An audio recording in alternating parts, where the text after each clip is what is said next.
So, the union budget. Does it ever feel like it's written in some kind of secret code that only economists are supposed to understand? Well, if it does, you're definitely not alone. In this explainer, we're going to crack that code together and make it all make sense. You know how it is, right? Budget day rolls around and bam, suddenly everyone on your social media feed is an expert economist. But let's be real, for most of us, it's just this huge, confusing jumble of numbers and jargon. You can end up feeling more lost than when you started. But here's the thing, it really doesn't have to be that complicated. What if you could cut through all that noise? What if you could actually understand what's going on and start asking the right questions? Well, that's exactly what we're going to do today. We're going to give you the tools to become an informed and empowered citizen. Ready to finally get a handle on this? It all starts with one simple but really powerful analogy that's going to change the way you look at our country's finances. I want you to think of our entire country as one big, giant family. And just like any family, we have a budget. It's really just our collective plan for how we earn money and how we spend that money to make sure everyone in the family is taken care of.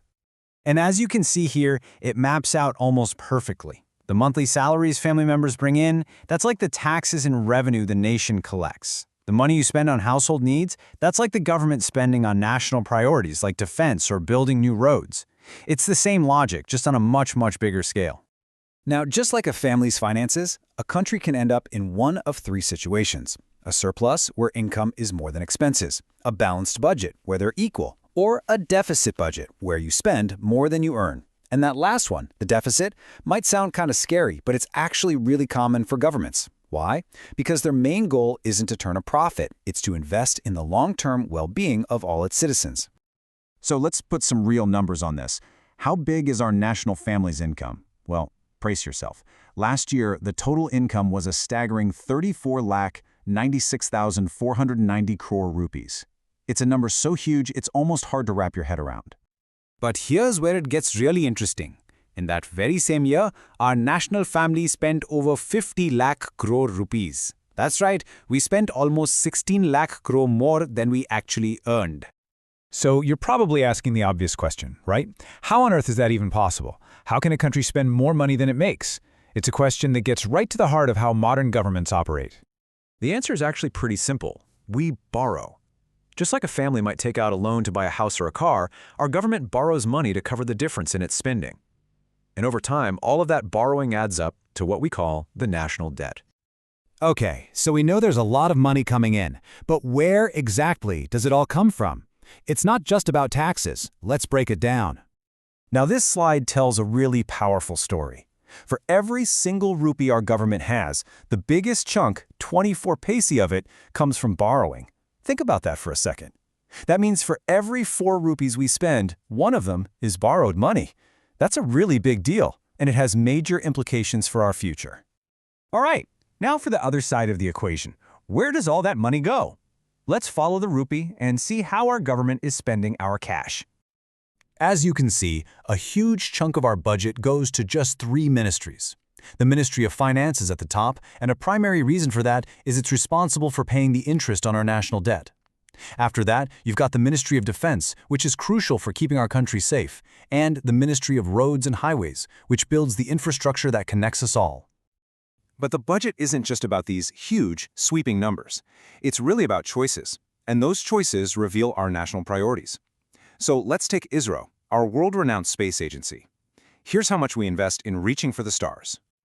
Yeah, let's compare that to the funding for the Department of Posts. As you can see, it's more than double what we spend on space exploration. And this is where the budget gets really fascinating. It forces us to ask some tough questions about our priorities. Are we investing enough in the industries of the future, or are we spending too much to support the systems of the past? It's a serious debate. You see, understanding the numbers is really just the first step. The real goal is to get to a point where you can ask the right questions.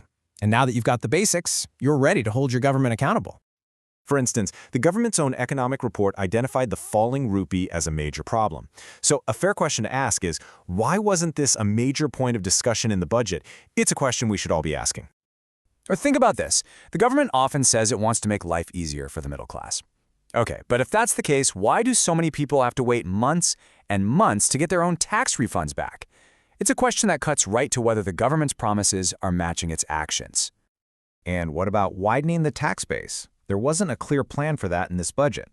So does that mean the burden of funding our country is just going to keep falling on the same small group of honest, hardworking taxpayers? It's a fundamental question of fairness. And this goes even beyond fairness. It's really about accountability. When will the system make sure that those who operate outside the rules, the ones who cheat and engage in corruption, finally start paying their proportional share to run the country? You know, the budget is so much more than just a document. It's a reflection of our values, our priorities, and our vision for the future. So that leaves us with this final thought. The budget sets the national plan, but who truly holds it accountable? The answer to that is you.